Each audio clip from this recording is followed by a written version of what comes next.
Hello, this is the 2025 LEGO City F1 Pit Stop and Pit Crew with Ferrari car. Yeah, the name is way too long. This cost me $30 US. It's 30 euros, 25 pounds UK, or $40 Canadian, and comes with 322 pieces. This has 5 minifigures in it, consisting of 1 unnamed Ferrari driver and then 4 generic crew members who are not associated with any specific paddock, with any specific brand.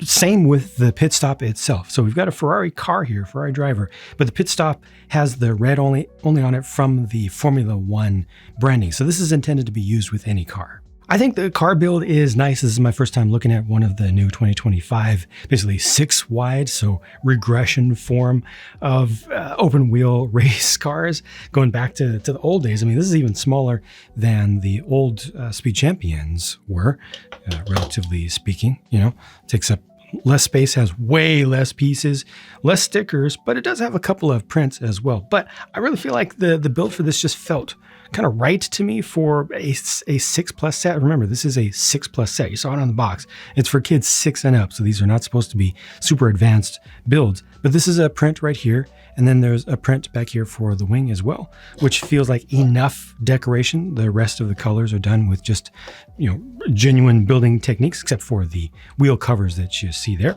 And the halo is definitely oversized. There's one more print here as well for the wheel there. If I can get that to focus, there you go. But you need to have easy access to get the figure in there. Unfortunately, the figure does need to lean way back. And if you're a stickler for accuracy, this is obviously wrong because the helmet is above the halo. So you can do this and maybe add a piece for yourself under here, but then the halo is sticking up too much. And even at that, still the helmet sticks up. So yeah, you got a little bit of issue there. You can make the figure sit up a little bit more so it doesn't look like they're looking directly at the sky, but that, obviously makes the situation a little bit worse in a certain way. The pit stall isn't half bad. It's got some nice size to it and a very nice action feature, which I'll just go ahead and show you right now.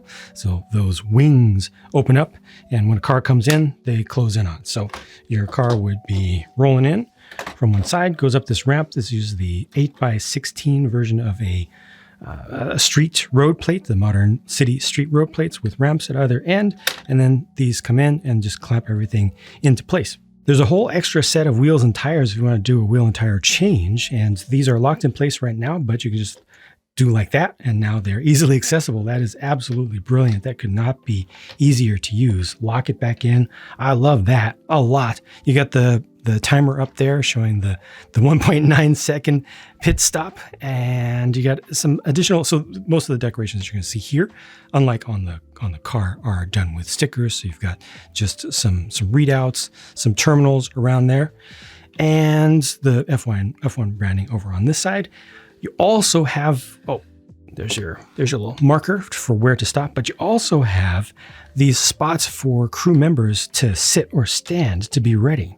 So really, you're going to have the car drive up, lock it into place, and now your crew members are all around it, ready to change out all 4 tires to do service. Now, these here at the edges, or excuse me, on the left side of the car, are a little bit offset, right? That's not really right where the wheel or tire is, and then same thing goes over here. So that's not the best. These people you can put more in an accurate location. So yeah, just a little bit off there. The tires would need to have been placed outboard of that, but then it's going to get in the way of the swing. So it's a little bit difficult. Maybe the tires should have been put towards the inside, but then they would have been more difficult to get to. So maybe arranging them so that they face out towards the outside is probably the best compromise that could have been done. And that's easy enough, I think, to modify that in, but you do still need to have something to hold the tires into place. Definitely a whole lot of compromise went into this, a whole lot of thinking and experimentation, I'm sure, went into the design. And this is not 100% accurate. Well, it's not accurate. I mean, it's really designed for play, but it definitely has a good play pattern. I just think that this is done nicely. The ability to roll this in, have your folks come around and do some work, and then send the car like that. It's good for play, which is exactly what this is intended to be. It's not a collector model. I do think it's pretty elegant and a nice way to display a car of this size. Technically, you can display a full-size Speed Champions car with it, but it doesn't really work that great, does it? Well, I mean, these cars are not scaled to minifigures at all, so it stands to reason. Yeah, look at the difference in size between these things. Here's a quick closer look at the minifigures with no leg printing on any of them, but the Ferrari torso I think is a good one. The helmet print is a nice one as well. Maybe just a little bit lacking in opacity, but not too bad. Definitely works out fine. And you can see again, generic Formula One branding for the pit crew. And here are the other two crew members. Again, exact same torsos, same helmets, same branding. This one has an alternate face on it though, at least. And you can see the wheel guns here. They do have, if you didn't notice it, there are a spare pair of these. So all four can be carrying those. Here are the leftover pieces, and the sticker sheet looked something like this.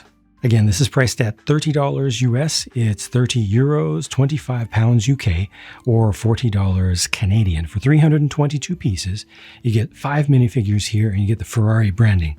Now, I do think that the entire Formula One deal for Lego in 2025 included all of the brands of all of the teams, and all that just kind of gets spread across the entire wave of all the sets and the different themes, from Duplo all the way to Creator Expert or Icon. So you're not specifically paying for the very, very expensive Ferrari license in this one set here.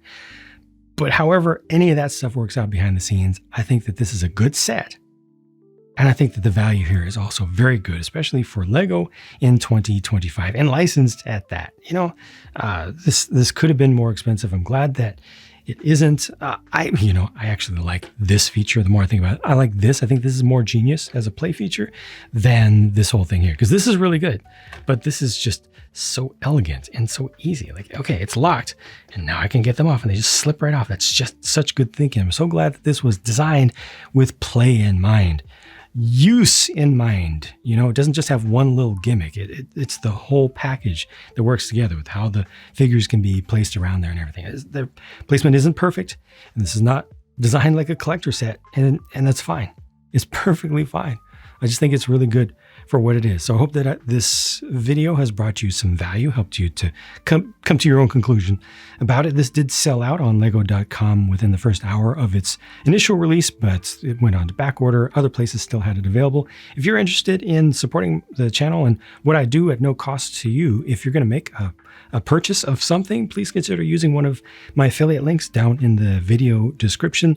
I may get a small commission. It just helps me to pay for the sets and also keep the lights on so I can keep doing this stuff, because it's a lot of sets and it's really, really expensive. Thank you very much for making it through the video. Thank you especially also to my Patreon members who have really helped me get through some very, very tough times over the past 5 years fighting with YouTube, and I will talk to you again very soon.